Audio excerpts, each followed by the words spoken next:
মা জননী ভালোবাসায় শোনায় কাহিনী কেমন ভালোবেসেছিলে বাইজি বুস্তানে কেমন ভালোবেসেছিলে বাইজি বুস্তানে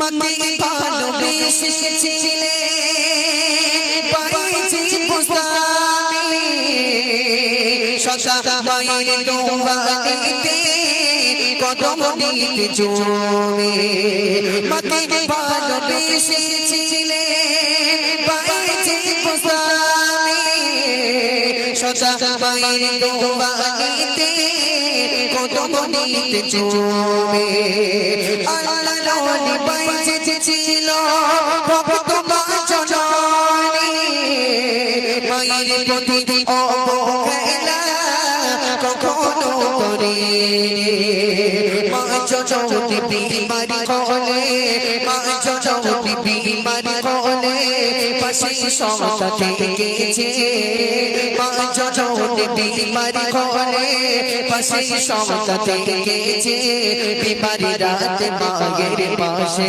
দাঁড়িয়ে সব শুনেছে মা জননী ভালোবাসায় শোনায় কাহিনী কেমন ভালোবেসেছিলে বাইজি বুস্তানে। একদিন বাইজিদের আম্মা অসুস্থ। বাইজিদকে ডাকলেন, আমার প্রাণের প্রিয় ছেলে বাইজিদ, আমি আম্মা জান অসুস্থ, আমি তো উঠতে পারি না, আমি একটু পানি খাবো, আমার জন্য এক গ্লাস পানি নিয়ে আসো। বাইজিদ বোস্তামি কি করলেন, এক গ্লাস পানি নিয়ে এসে দেখলেন আম্মা জান ঘুমিয়ে পড়েছে। আমরা হলে কি করতাম, পানির গ্লাস রাখতাম আর ওইভাবে চলে যেতাম অন্য ঘরে, কেননা আমার আম্মারা এখন আবার ডিজিটাল হয়েছে, ছেলেপিলেদের ইসলামিক না শিক্ষা দিয়ে ইংলিশ মিডিয়ামে পড়ায়। হয়তো কোনোদিন বলবে মা গুড বাই, তাই না, আই এম সরি, তাই না, ঘরে একটা বউ এসে গেলে তখন I am sorry good bye, তোমার দিকে আমি আর তাকাতে পারি না, তাই না। বাইজিদ বোস্তামি তিনি মস্ত বড় আল্লাহর ওলি কেমন ভাবে হয়েছিলেন, মায়ের কতটা দুয়াস পাওয়ার, মায়ের কতটা সম্মান, আপনার একটু ভালো করে শুনবেন। বাইজিদ বোস্তামি পানির গ্লাসটা হাতে নিয়ে সারা রাত দাঁড়িয়ে রইলেন। সকালবেলা কি হচ্ছে প্রিয় কবি ছন্দের মাধ্যমে লিখছে দেখুন। মা জননী বলে বাইজি খাবো একটু পানি, পানি এনে দেখে বাইজি ঘুমায় মা জননী। মা জননী বলে বাইজি খাবো একটু পানি, পানি এনে দেখে বাইজি ঘুমায় মা জননী। সকালবেলা দেখে জননী গেল রজনী, তবু ছেলে দাঁড়িয়ে আছে হাতে পালে। সারা রাত না ঘুমিয়ে, সারা রাত না ঘুমিয়ে দাঁড়িয়ে গেল ছেলে, সারা রাত না ঘুমিয়ে দাঁড়িয়ে গেল ছেলে। চাঁদ পানি ও চন্দনে এসে কি ঘুমিয়ে গেলে, চাঁদ পানি ও চন্দনে এসে কি ঘুমিয়ে গেলে। আম্মা জান বলে বাইজিদ এখানে দাঁড়িয়ে আছো কেন বাবা, পানির গ্লাস হাতে নিয়ে দাঁড়িয়ে আছো কেন বাবা। তখন বাইজিদ বোস্তামি বলছি, আম্মা জান আপনি কালকে আমার রাত্রে একটু আমার কাছে পানি চেয়েছিলেন, পানি, আমি এসে দেখি আপনি ঘুমিয়ে পড়েছেন।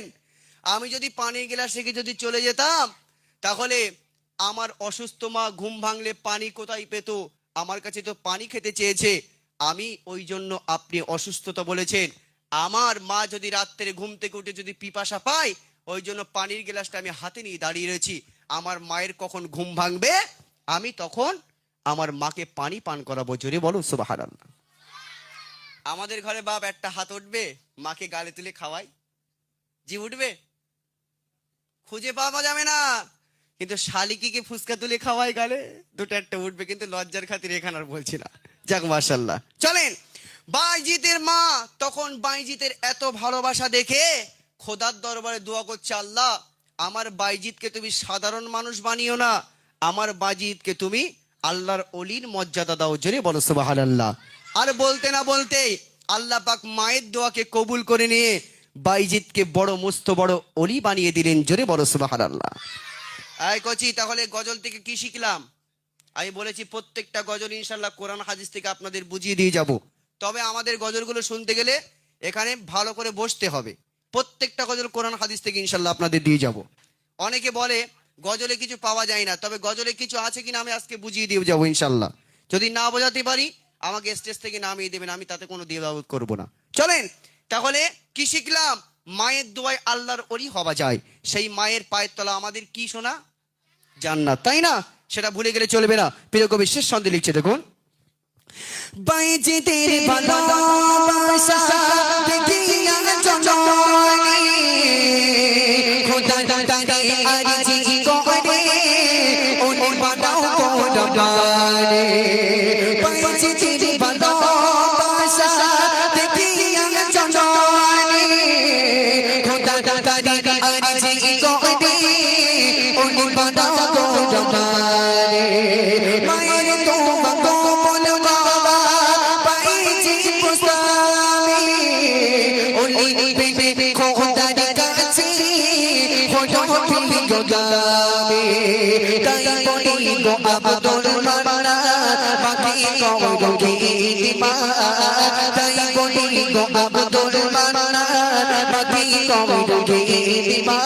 মায়ের তোমা ওনে হওয়া যায় পাওয়া যায় যে জান্নাত। মা জননী ভালোবাসা শোনায় কাহিনী। মা জননী ভালোবাসা শোনায় কাহিনী।